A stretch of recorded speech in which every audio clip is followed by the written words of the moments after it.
once you're done filling out the info sheet, if Matt, you can just pass them on down over to Dinesh and I'll pick them up. If you're in the middle section, you can pass them either down to Maggie or to Max and a decision which direction you're going to go. You're going to have to kind of figure that out. So as you finish it, just pass it on down. I'm not going to collect it until a little bit later on in the period. So if you're still filling some stuff out, that's not a concern at this point. A couple things just about layout of the room. Anytime I have any documents, papers, whatever that I need you to pick up, they'll be on that little middle desk that says CHS ARG. If it's on AP Lang or English 10, don't worry about it because you're only worried about that middle one. You can look at all the old stuff from last year and go, those were the days. If you need a pencil sharpener, it's back there on the closet door. It's an IQ test to see if you actually can sharpen your pencil. Very few people really can. I didn't put any back there now. I'll have it for tomorrow. Behind Griffin is a paper tray. So when we start doing notes, like tomorrow, you'll be able to grab some paper from back there if you don't already have a notebook to take care of that stuff.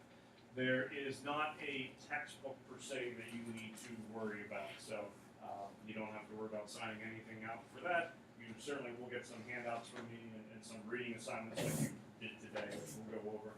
But there's not going to be a CHS argumentation textbook necessarily that you have to worry about. Over on the sideboard, gives you a rundown of what's going on. So, hey, it's Wednesday, intro to course, how wonderful. And then you need to know the date, it's over there. There's Smartboard. That'll tell you what we're doing for the day also when you kind of come in as well. So, that's pretty much the setup of, I think, everything that's going on. Tomorrow, you will need paper. If not, behind Griffin, you'll be able to grab that side. Any questions? If you are absent, you're all here today. Wonderful. It's a small class, which is good for argumentation. But if you are absent, if there were ever any handouts, I'll have them over there on the sideboard by the CHS argumentation to pick them up. So if you see something over there that you go, I don't know what that is, you probably want to grab that because that'd be something that we'll be going over. All right.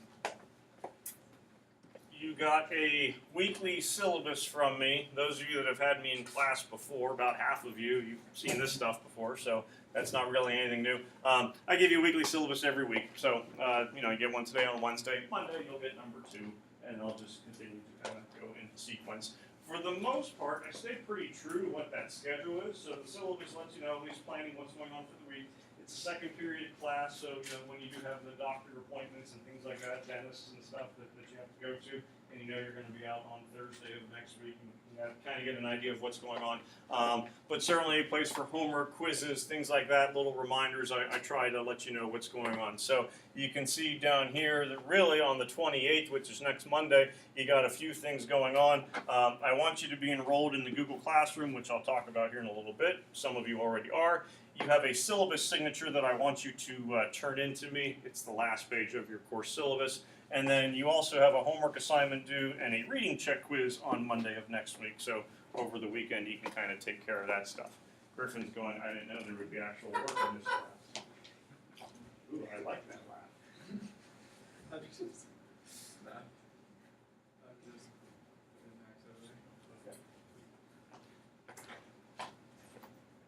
More likely to forget to do the homework assignment, you or him?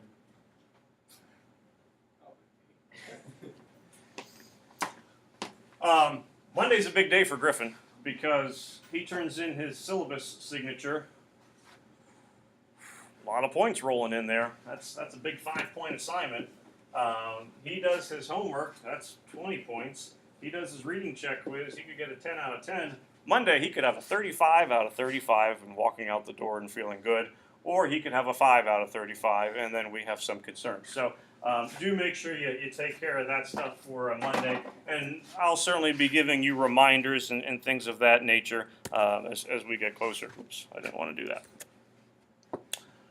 that. Tomorrow, you can see we'll start doing some notes here with Intro to Rhetoric. Yes, Griffin, we even do notes in here. There's going to be a lot of stuff taking place. The first half of the course, this is a semester course, so you're here till like January 12th or something, I think is the last day of the semester. I'm going to tell you right now, the first half, it's really boring. I try to make it as semi-entertaining as I possibly can, but there's going to be a fair amount of notes taking place. There's going to be pretty weekly quizzes taking place. There's actually 2 quizzes next week. You have to have one next Friday as well. You'll be doing reading assignments. We'll be doing vocab stuff. You will be able to start speaking and doing some, like light debate, informal debates. But it's really not till the second half of the year that really starts to take place. So it's going to be a fair amount of notes going over foundations of rhetoric, argumentation, and things like that. So what the course is, what it is not. It is not a free-for-all, let's pick the topic of the day and just have at it and yell about it for the entire period. That's not what's going to occur. What it is it is a collegiate level. It's through University of Pittsburgh. It's CHS, college and high school. It's actually communication and rhetoric, which we'll go over, is the PIT title for the class. You don't have to register for the CHS credit, and we can go over those details. You can. You're all juniors and seniors, so college, is kind of starting to come on your horizon. If you're pretty confident that you're going to the University of Pittsburgh, I would sign up for the CHS credits. If you're not going to Pitt, you still might want to sign up for the CHS credits, and we'll have to do a little bit of homework on the side to figure out if that's going to be in your best interest or not. For those of you who haven't done CHS classes before, the big difference between it and something like an AP class. AP class, you take the class, end of the year, you take a test. If you pass the test, you potentially, depending on the school that you go to and the AP score, get college credit. Yet, Maria goes to school, doesn't have to take an English class and a math class and a physics class. But in theory, that could happen. CHS, you can get the credit, you also get the grade. So Maria has a 94% at the end of the semester. Should she go to Pitt and she signed up for the course, she gets the 3 credits for the class, which is a standard amount of credits for a class, and she also gets the A that would go with it on the transcript. So as opposed to an AP class that might say credits for English exempt from class, she would have credits for communication and rhetoric A on her transcript, which is certainly a nice thing. The flip side to that coin would be she gets a 67%. She signed up for the PIT credits. You still might get the credits, but now on your GPA transcript you have a 67D showing up. So that's kind of a decision that you have to make. That deadline is not in the immediate future. It's in the near future, but you certainly have some time to kind of think about and do you want to sign up for it or not. Rule number 1, I don't care if you sign up for the CHS credit or not. I don't get steak knives or gift cards based on the percentage of kids who are taking the class. But you do have to decide this semester, and really it's before October 1st, if you want to take the class or not. Darby decides not to do it. Then she gets an A in class, and in February goes, hey, can I sign up for the PIT class now since I got an A? That answer is no. So that's something you kind of do have to think about. In all honesty, it might be something where you want to wait a couple weeks, see how the class is going, and do you feel comfortable with it, and then sign up for it or not. I would hate for Matt to sign up for it tomorrow, bring in his check, and then he doesn't change his schedule after 3 weeks, goes, this is nuts, I'm not taking this class anymore. Pitt has his money, they're probably not going to do it back. So that's the one thing that we got to keep an eye on. Any CHS questions, general stuff? So this one's through Pitt, because we have a variety, a fair number go through Pitt. I know some go through Carlo, I think we have Seton Hill, a variety of different schools. But we'll talk about that process. If you have questions, let me know about it. Okay. On the back of your weekly syllabus, if you flip over the page, there is the sign up for Remind. You're not required to do it. I would. I think it would be helpful for you. So that like on Sunday or Saturday, I might send out the remind to you, hey, don't forget to get that syllabus signature, or to fill out your homework sheet. Remember, you have a reading check quiz tomorrow. So it's up to you if you want to sign up for it. If you do want to sign up for it and you have a phone on you, you can sign up for it right now. I have no problem whatsoever. Darby, all that I did is I had an old account and I was switching over to a new account. You signed up to the old one. I didn't even know I was signed up, so. Someone signed you. So.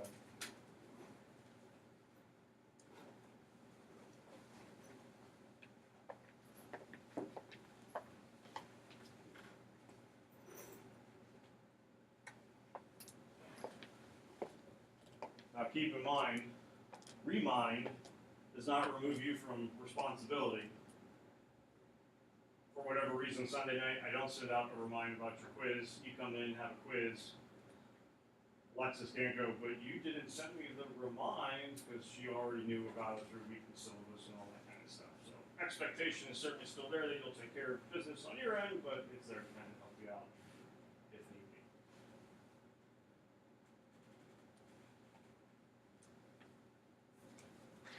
If you're done with the student information sheet, you can pass those down. I'll collect them before I forget all about it.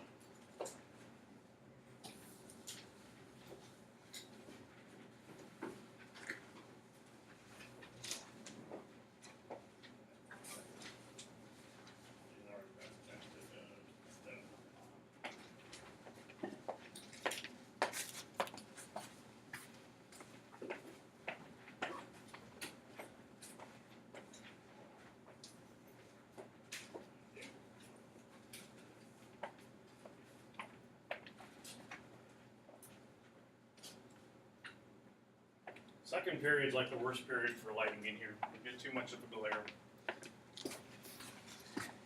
If where you are seated is not going to work besides you, that was Marie, not you. Let me know. Based on, I can't see the board well from where I'm at. I have like 80-20 vision, or what's the bad one? 20-80 or 80-20? I don't know. Is the bad one?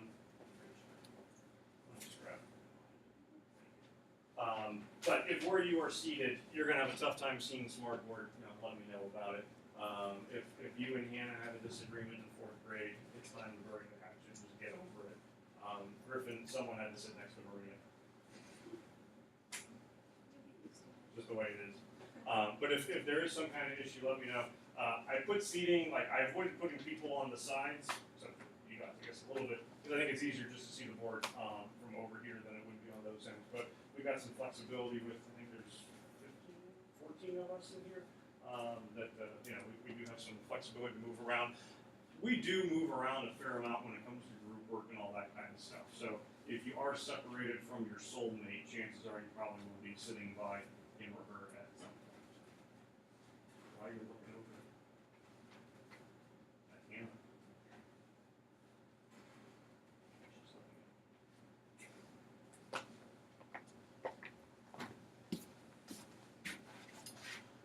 You got a homework assignment.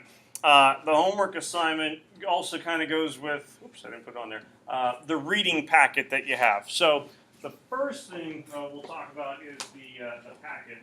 You're already making water splash. Is that there? That's yours. Let's do your packet. This is what your reading check quiz is going to be for on Monday, the 28th. Okay? Griffin, it takes you a long time to sign up for a reminder.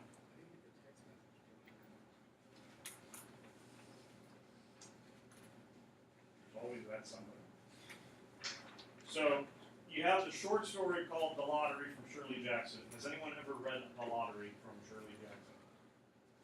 This is good. I do think in some of the 12th grade electives it's one of the short stories that does get read. I don't remember, it might be social class warfare, I'm not sure. But you'll be reading the story, and then on page 7 there is an article, Why Don't We Complain?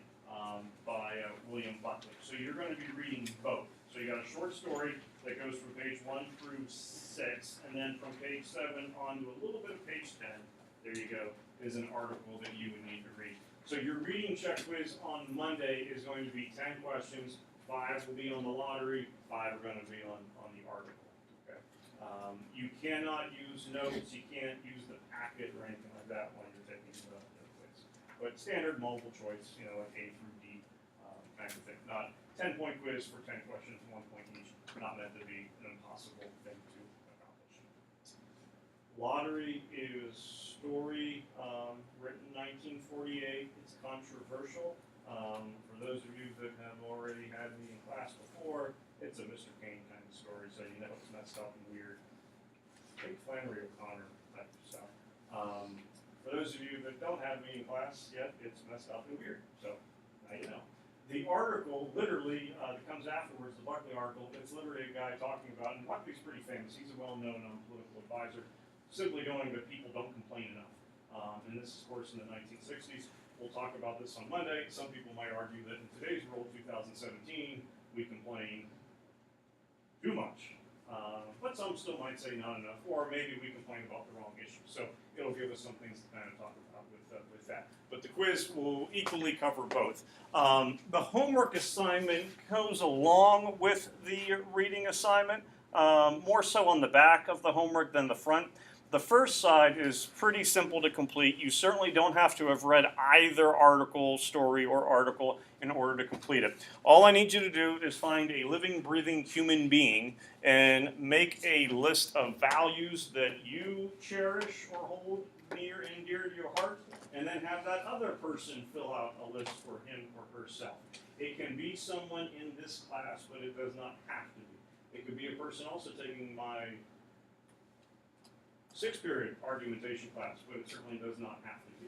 If you have a sibling that you want to fill it out, parent, aunt, uncle, random kid in study hall or at the lunch table. There's a random kid at the lunch table, that's a concern. Because first day you should. What period do you have lunch? 7th. When do you have lunch? Same day. When do you have lunch? Me too. Struggle last year. You get to eat like 12. Not fair. So it could be someone at the lunch table. It could be, friend. It could be significant other in your mind. Although you're juniors and seniors, you really don't have a significant other. It's not meant to be met. It's just not meant to be. I'm sorry. Thanks for that. No problem. At least I told you. Now, the key word up here is values, because that can mean different things to different people. And so I'll let you kind of determine what you view a value being. It could be an abstract quality, education. It's not really something that you can touch. I am now touching education, holding a textbook, but you're not really touching education. There's a lot of talk about personal freedom and things like that. It could be more emotional things, loyalty, happiness, love, family, religious values. It could be tangible items. Money, my shoes, my collection of pens, whatever the case may be. So whatever you hold to be important to you, that's what would be making the list. In theory, it would go 1 through 5, 1 being the most important, 5 being still very important, but not as important as the others. Although I think sometimes when you're trying to come up with the list, it might be a little bit more organic, and maybe the 4th thing that you come up with ends up being the most important. But that's kind of up to you. But fill out your list and then have someone else fill out their list. It would be nice if you would let me know who the person is, friend, boyfriend, mom, kid sister, pet rock, just so we kind of have an idea. Pet rock does not work because that is not living or breathing, which is important. Kevin's still living at home, or did he get kicked out? So he can't fill out the list, but you can give it to one of the other 12 Clark children. Don't make up the other person. Find somebody over the next 5 days to fill out a list. Then you just got a few questions about it. What values appear on both lists, and just kind of list them. There could be some that are worded differently, but you might kind of look at being similar. If Alexis has honesty and Hannah puts trustworthiness, you might kind of go that those are fairly similar, and you could kind of make that. It's okay that if you do not have any values that show up on the same list as the other person. So don't try to make a square peg fit in a round hole, and say two things are the same that are not. What accounts for the similarities between the two lists that are there? Put that a little bit more in 1 or 2 words. Give me at least a sentence or two about it. Could be similar background. Maybe you're siblings, so you're coming from the same gene pool, and you think similar. Maybe you're similar age groups, genders, political views, things like that. So you can then go through the similarities, and then also the dissimilarities that might be there. There tends to be dissimilarities, I think, when it's you and maybe I don't want to say an adult, but maybe a parent, because of age gap that could be there and change in values. So you come up with 5, other person comes up with 5, and then you just do a slight little reflection about that. All on the back of the paper, this does require you to have done some reading, specifically for the lottery. What I want you to do is explain in your mind if the lottery is morally justified, and then you do some explanation as to why or why not, minimum of 10 sentences. For the back, as well as the front, it's going to be worth 10 points. So if you write 8 sentences, it should come as no surprise that you'll probably receive 8 points for what you do on the back. Please do not make your last sentence, "This is the end," or "Hi, my name is Matt," for your first sentence. You could lose 3 points for each of those terrible sentences that Matt writes. Matt, you can use a to-be verb if you want. I won't come down too hard on you for that. If you talk about that you think the lottery is morally justified because whatever people want to do with their money is their prerogative, and it's helping senior citizens in the state of Pennsylvania with all the money that comes in through the lottery, I know that you did not read the story because you haven't written anything about what Shirley Jackson wrote about. So make sure to read the story, then reflect on what happened in her story with your 10-sentence response. If you want to write in paragraph, that's perfectly fine. Some people do 1, 2, 3 just to make sure they write the complete 10 sentences and don't miscount and have 9 instead of 10. That's up to you how you want to set it up. Don't write an essay. I don't need an intro. Noel, you got enough stuff going on. Don't give yourself more work. Okay? Questions about any of that stuff? Matt, you good? Griffin, you're good? Is Max good? Okay. Jordan, you all right? Yeah. Darby, when do you come back? To this room. I have you later in the day. 9th. Okay. That's exciting. All right, here's your course syllabus. We'll go over a couple things with it.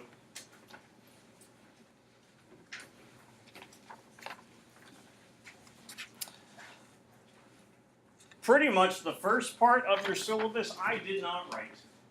This is coming from the University of Pittsburgh. This is what they want part of it to be, so you get the whole University of Pittsburgh thing at the top. Notice that for North Hills, you're in CHS argumentation. At Pitt, you are in argument, and then it says COMMRC. It's the communications department. Communications and rhetoric is what you are taking. It doesn't really mean a whole lot that they are different titles, but for those of you who do sign up for the CHS credit or wish to register for it, you type in argumentation, you're not going to find a whole lot, but you type in COMMRC 0500, that's when you can start to find stuff. For the course, whether you sign up for CHS credit or not, you do the same thing as everyone else. Compared to other CHS classes, and I'm thinking of like Pitt classes, if you take CHS Business Calc with Mr. Clark, not that Mr. Clark, the elder Mr. Clark, anyone taking CHS Business Calc? You have to take a Pitt test, right? Like an entrance exam for it? Of course you don't know. Yeah. But like, so Maria has to take a test, and I don't know what you have to score, but you have to score at a certain percentage for them to basically accept you. If you don't pass the test, I think you can still take it as a North Hills class, but you can't get the Pitt credit for it. For those of you who in 10th grade took CHS chemistry with Mrs. Pisca, you went to Pitt for labs, and again, like 3 labs that you did there or something like that, and you took Pitt tests, which like basically ruined your self-esteem for a good 6-month period. We don't have to do that stuff. It's still a collegiate level class, you're still getting college credit, but there's not like a big exam that we have to do where we go down to Pitt or anything like it. So it's nice in that regard. Now there are still requirements that they have for us to do, but they do give the high school teachers a lot of freedom to kind of do some different things. So don't worry about a Pitt exam, don't worry about going for a Pitt lab. You don't even have to go in front of like a Pitt audience and give your big heartfelt speech about why you should pass the class and all that kind of stuff. What you would have to complete is going to be, again, same assignments for everyone. So early, first part of the semester, we're doing a lot of notes, a lot of quizzes. We have a midterm exam and all that kind of stuff. And then we do some speaking requirements later on. you will write, you will speak in front of people, which is good. Some people take this class because they like speaking in front of people. Some people take this class because they are terrified of speaking in front of people, which I still think is good, because it gets you practice for it.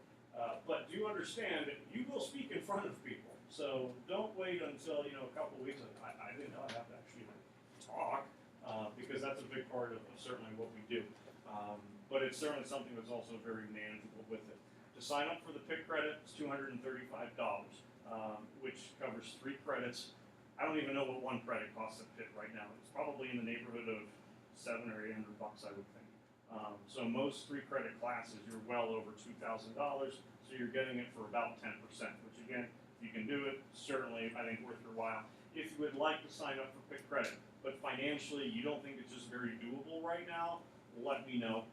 We can have a personal conversation about it. There are some scholarships that they offer, but there's a limited amount. So it wouldn't be a fear of, I don't think Elena's going to get accepted, or Griffin, they're no way going to accept him for a scholarship, but it's more of a first come, first served type of thing. So that's why you would certainly want to let me know about it. If you are not going to PIT, or you decide not to go to PIT, you can still get credits, potentially. Communication and rhetoric tends to be one of those courses that all colleges kind of make you do. Most colleges make you do a public speaking kind of course or a communication course. So if you are not going to PIT, but you're going to Robert Morris, you could still apply for transfer of credit. You might not get the grade on your transcript the way that you would at PIT, but you could still get the credits themselves and not have to work on a class. Actually ran into a former student who does go to Robert Morris over the summer at Target, as you see everyone there. She said she got 2 classes knocked out.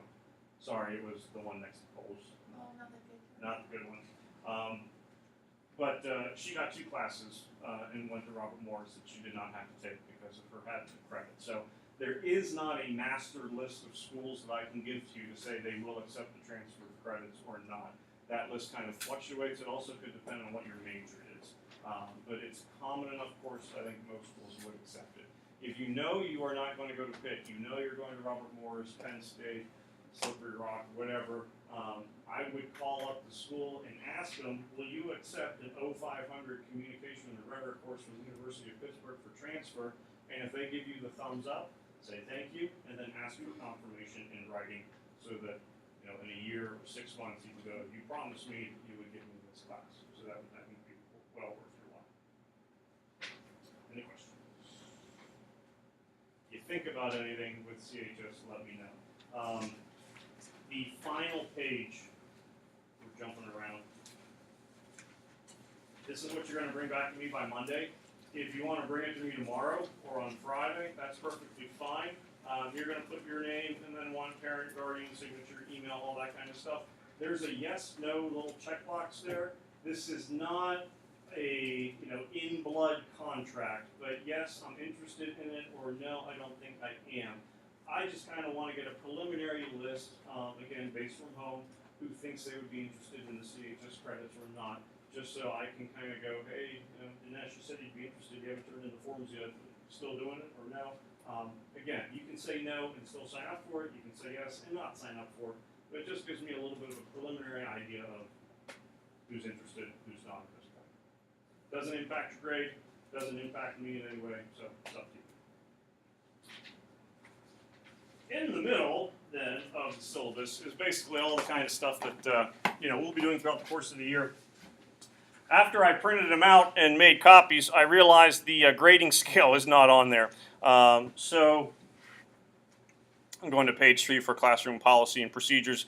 The grading scale is no different than any other class that we have at North Hills. You get a 93 to 100, you get an A, 90 to 92 is an A minus, and then all that other kind of stuff that would take place.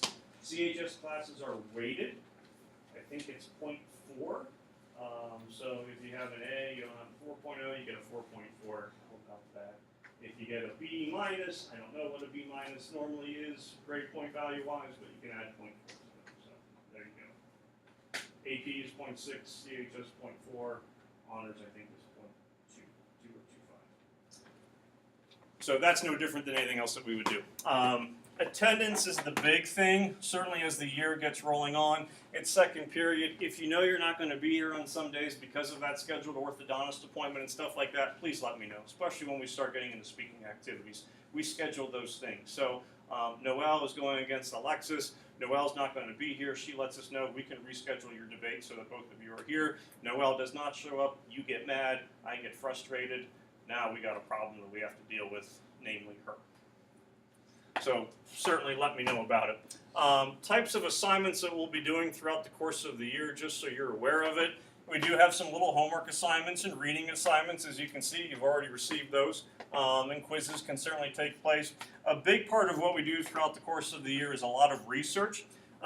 One of the requirements from Pitt is that you collect at least 50 sources, 50 it could be articles, artifacts, things like that for your research over the course of the year. We'll take care of that stuff through Noodlebib. It's actually not that hard to do.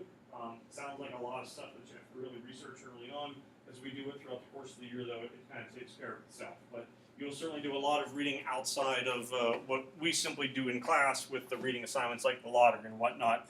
You do have some writing assignments that you're going to do throughout the course of the year. Basically, you have some nonfiction texts that you find, you're going to reflect, write about them. You're not doing rhetorical analysis, you're not doing synthesis, you're not doing DRQs. You don't know what those things are, good. You will. You will. Yay. Exams, basically do two exams. We do a midterm, we do a final exam that you can see down here with number 8. Midterm is basically going over all of the terms, things like that we've done throughout the course of the first half of the year, the notes. The final exam does tend to be more of a speaking assignment. Kind of depends how our schedule goes, but it'll probably be a speaking assignment. We then certainly do a lot of speaking activities throughout the course of the year. Some are very informal. Probably not time for it next week, but the week after we'll start doing our first speaking assignments. And you're not going to prepare for them because you don't know what you're going to talk about. Later on, we'll certainly do some lengthier ones, things like that you will prepare for. One of the things, just so you don't get surprised by it, it's not really going to be a big deal. At no point do you come up here with like your speech typed up or written out and read from it word for word. Because then you're just looking at the podium or the paper more so than you actually are us. Thank you, Tony. So if you feel that that is going to be a major obstacle for you, talk to me about it before you go to the CRC and do a schedule change and all that kind of stuff. But the safety net, so to speak, of having your speech in front of you, you won't have. Because most of the time you don't have really that transcript or that speech or whatever that document is that you're going to be talking about right in front of your eyes. You can have notes, you can have note cards, you can have outlines, so it's not that you're going up there without anything, but you're not going to have the, hello everyone, thank you for listening to my speech today.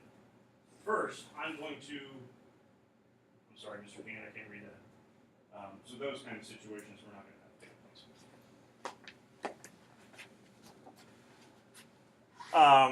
Homework, speeches, all that kind of stuff. Don't plagiarize, don't plagiarize, don't plagiarize. Matt, don't plagiarize. Maria, don't plagiarize. Griffin, don't plagiarize. And just pretend I said your name. Don't plagiarize. Don't take someone else's speech. Don't record Hannah's voice and then press play when you are doing your speech. Don't copy someone else's work. All written assignments go through turn it in. We tried to catch you and burn you at the stake if you plagiarize.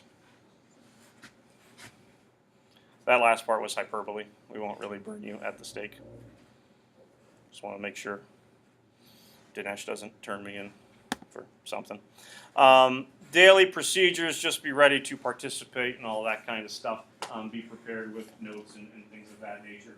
One thing that I also want you to do that will kind of help with the participation and being aware, and some of you already did, is to your student Gmails, I sent you an invitation to join our Google Classroom. I'll probably use it a fair amount. Sometimes there'll be assignments on there that we'll do.